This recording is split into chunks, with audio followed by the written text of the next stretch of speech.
Hi friends, welcome back to சமையலை சுவாசம்.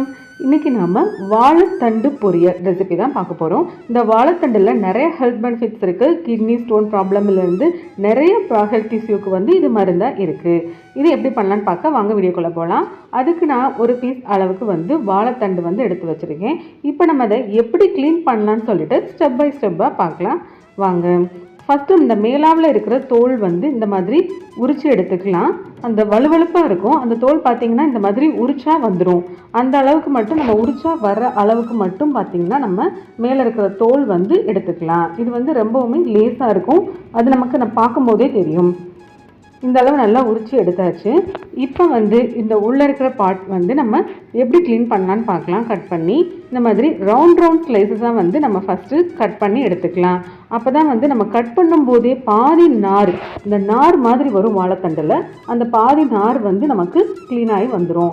இந்த மாதிரி ரவுண்ட் ஸ்லைஸஸாக நல்லா தின்னாகவே கட் பண்ணி எடுத்துக்கோங்க. பாருங்கள், கட் பண்ணும்போதே தெரியுது இந்த மாதிரி நார்லாம் நமக்கு வந்துடும். அப்போ தான் நமக்கு சாப்பிடும்போது நாரெலாம் நமக்கு வாயில் மாட்டாமல் இருக்கும். இந்த மாதிரி நல்லாவே நம்ம க்ளீன் பண்ணி எடுத்துக்கலாம். வாழைத்தண்டு ஃபுல்லாகவே இந்த மாதிரி கட் பண்ணிக்கோங்க.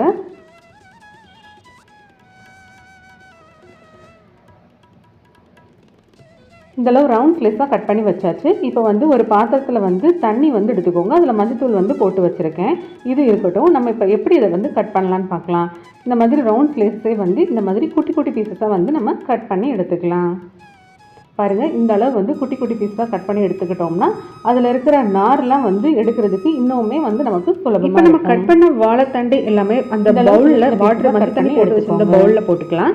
இப்போ ஒரு விஸ்கு வச்சு அதை நம்ம சுற்றி எடுத்தோம் அப்படின்னு சொன்னால் அந்த நார் மிச்சம் பேலன்ஸ் இருக்க நார் எல்லாமே அதில் ஒட்டிக்கிறோம். வாழைத்தண்டு நல்லா க்ளீன் பண்ணி எடுத்தாச்சு. இப்போ பேனில் ஆயில் ஹீட் பண்ணிக்கோங்க. ஆயில் ஹீட் 2 ஸ்பூன் அளவுக்கு ஆயில் ஹீட் பண்ணிவிட்டு அதில் ஒரு அரை ஸ்பூன் அளவுக்கு கடுகு உளுந்தம் பருப்பு ஆட் பண்ணிக்கோங்க. ஒரு கொத்த அளவுக்கு கறி லீவ்ஸ் இது கூட ஆட் பண்ணிக்கலாம். கடுகு நல்லா பொரிஞ்சு வரவும் 2 பச்சை மிளகாய் அது கூட கீரி ஆட் பண்ணிக்கோங்க. ஒரு வரமிளகாவும் இது கூட நம்ம ஆட் பண்ணிக்கலாம். ஆட் பண்ணிவிட்டு கடுகு நல்லா பொரியவும் வெங்காயம் இது கூட ஆட் பண்ணிக்கோங்க. ஒரு பெரிய சைஸ் வெங்காயம் சின்ன பீஸாக கட் பண்ணி அதையும் இது கூட நம்ம ஆட் பண்ணிக்கலாம். வெங்காயம் வதங்கும் போதே இந்த ரெசிபிக்கு தேவையான அளவு சால்ட், உப்பு இது கூட நம்ம ஆட் பண்ணிக்கலாம். நம்ம இப்போ வாழைத்தண்டு நல்லா க்ளீன் பண்ணி வச்சுருக்கோம். நாரெலாம் எடுத்து அந்த வாழைத்தண்டு நம்ம அந்த வெங்காயத்தோடு ஆட் பண்ணிக்கலாம். பாருங்கள், நார் கொஞ்சம் கூட இல்லை. ஃபுல்லாகவே நம்ம நல்லா க்ளீன் பண்ணி எடுத்தாச்சு. இந்த மெத்தடை நீங்களும் ஃபாலோ பண்ணி வாழைத்தண்டு குக் பண்ணி பாருங்கள். இப்போ வெங்காயத்தோடு நல்லாவே ஒரு 2 நிமிஷம் நீங்கள் வாழைத்தண்டை வதக்கி கொடுத்துக்கோங்க. வதக்கி கொடுத்துட்டு இது கூட நம்ம இப்போ வாழைத்தண்டு வேகிறதுக்கு தேவையான அளவு தண்ணி ஊற்றிக்கலாம். நான் இன்றைக்கி 1 டம்ளர் அளவுக்கு வாட்டர் ஆட் பண்ணிக்கிறேன். ஆட் பண்ணிவிட்டு ஒரு லிட் போட்டு க்ளோஸ் பண்ணி வச்சுடுங்க. வாழைத்தண்டு நல்லா வெந்து வரட்டும். தண்ணியெலாம் நல்லா வத்துற அளவுக்கு வெந்தாலே போதும். இப்போ ஒரு மிக்சர் ஜார் எடுத்துக்கோங்க. அதில் ஒரு சில்லு அளவு தேங்காய் எடுத்து சின்ன பீஸாக கட் பண்ணி ஆட் பண்ணிக்கோங்க. ஒரு ஸ்பூன் அளவுக்கு சீரகம் இது கூட ஆட் பண்ணிக்கோங்க. ஆட் பண்ணிவிட்டு தண்ணி ஊற்றாமல் நல்லா துருவி எடுத்து வச்சுக்கலாம்.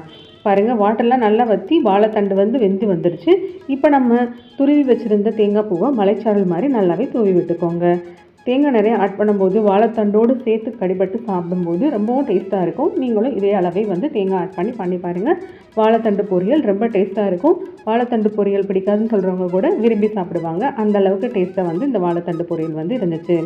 இந்த ரெசிபி லைக் பட்டனை மறக்காம நீங்களும் நம்ம சேனலை சப்ஸ்கிரைப் பண்ணி வச்சுக்கோங்க. அப்போ தான் நான் ரெகுலராக அப்லோட் பண்ணுற வீடியோஸ் எல்லாமே உங்களுக்கு மொபைலில் வரும். Thank you friends.